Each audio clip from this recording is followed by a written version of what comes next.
Hello, thank you for joining me. Today I want to show you how I altered a pattern that I already had for a different doll. The pattern I'll be altering is actually one that I drafted previously, and I do plan to show you how I draft things from scratch. But for now we're going to start a little simpler, and I'm going to show you how to change something that already exists into what you need it to be. Without further ado, here we go! The first thing I did was write down all of my doll's measurements and copy down the patterns onto new paper.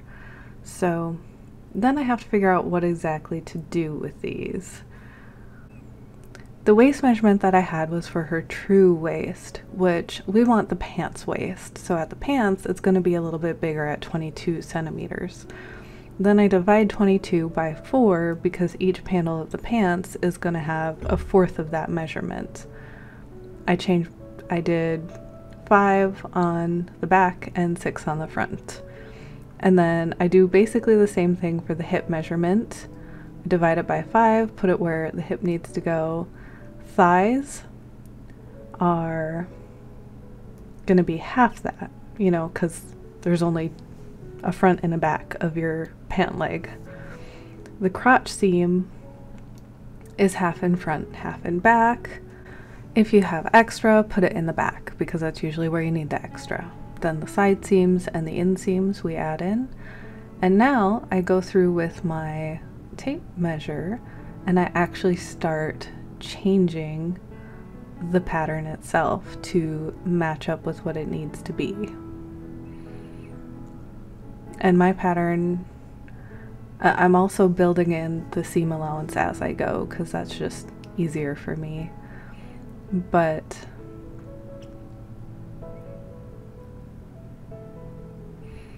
the inseam and the side seam gave me a little bit of trouble. Those are one of those things where you just want to give it a little bit, like if it's one short, one long, just go with long, and if you need to hem it later, it's so much easier to do that than add fabric in.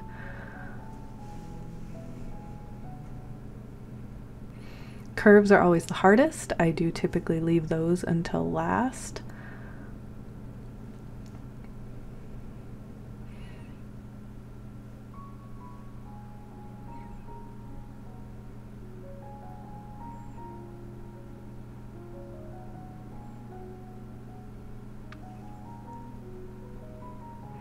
And you can see I'm kind of messy. I do a lot of sketching. This is another part where a lot of people would use French curves, and honestly, French curves are pretty nice. I never got the hang of using them. I think I just draw too much, so I immediately default to sketching.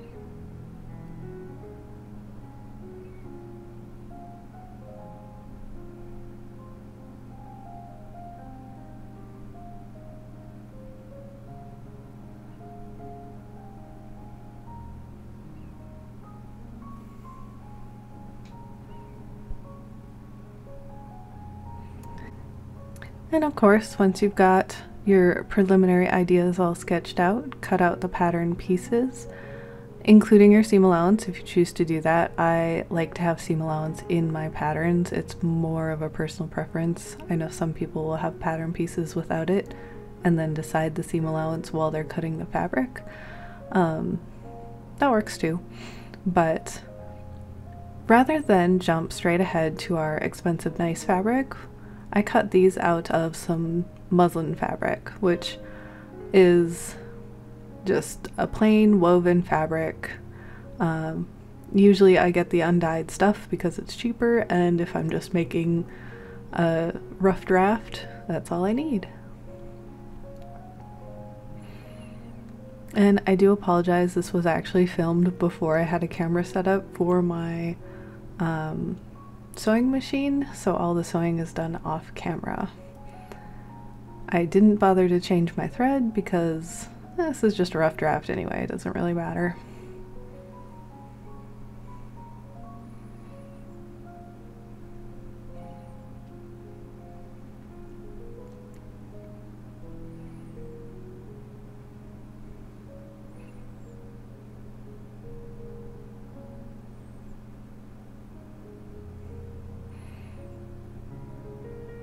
When you sew the crotch seam, make sure you leave an opening in the front. It would essentially be for the fly of the jeans. And that's how our rough draft looks on her. Seemed a little bit tight in the waist and the hips. I'm having trouble pulling it over to cover completely. So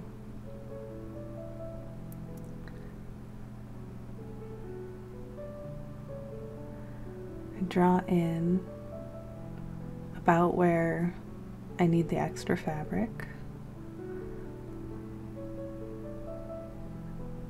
and sketch out that extra tab. I don't know why, I always forget the extra little tab, but it makes things so much easier. And then I just tape that to my existing pattern.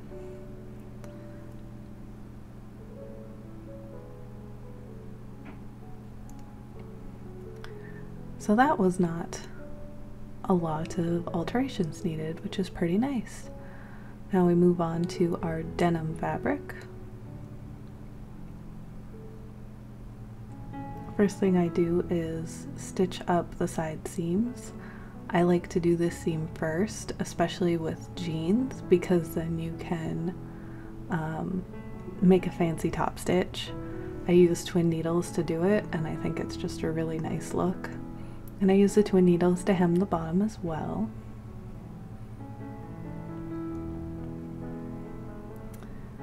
Then we stitch up the inseam, and you can go back to a single needle, no need to waste your thread.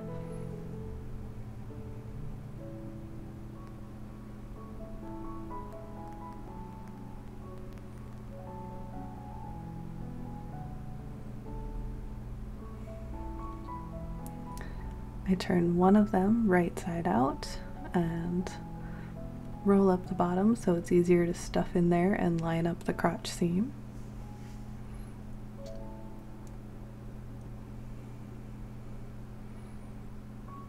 The tab also makes it a lot easier for you to know exactly where to stitch when you're doing the crotch seam.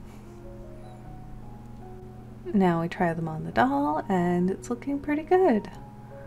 I like to mark where I want the folded over edge to lay and then also to pin down the folded edge.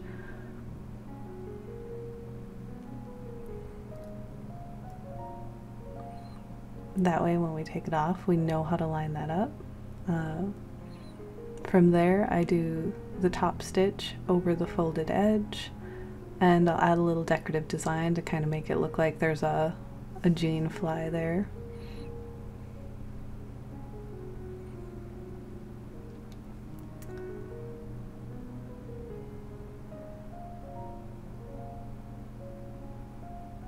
I decided I did not want to fight with a waistband, so I'm just folding the edge over.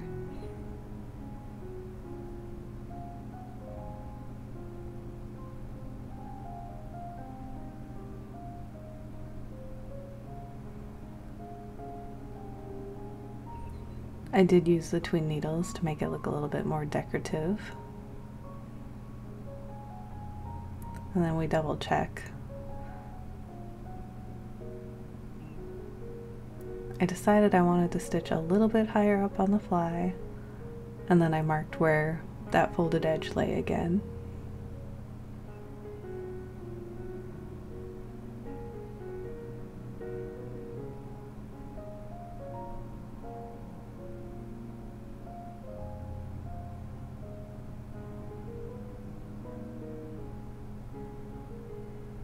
Oh, looks like when I did my decorative stitch, it caught something it wasn't supposed to, so I had to take it out again.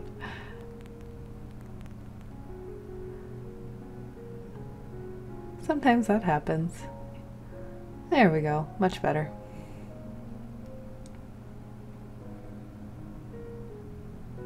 Get all your extra thread out of the way.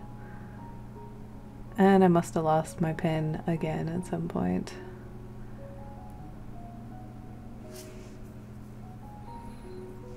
Apparently I decided to just wing it.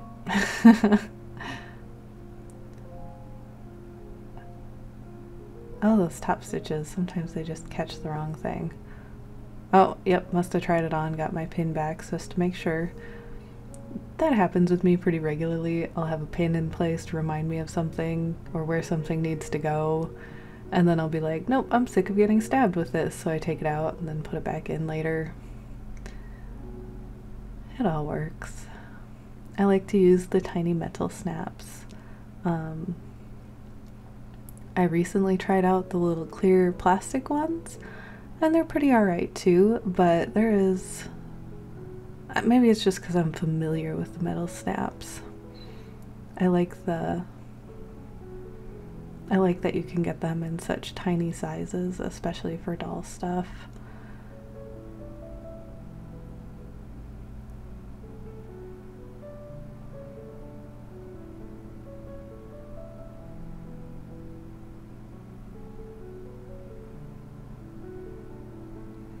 And then to find the center, I just stabbed my pin in.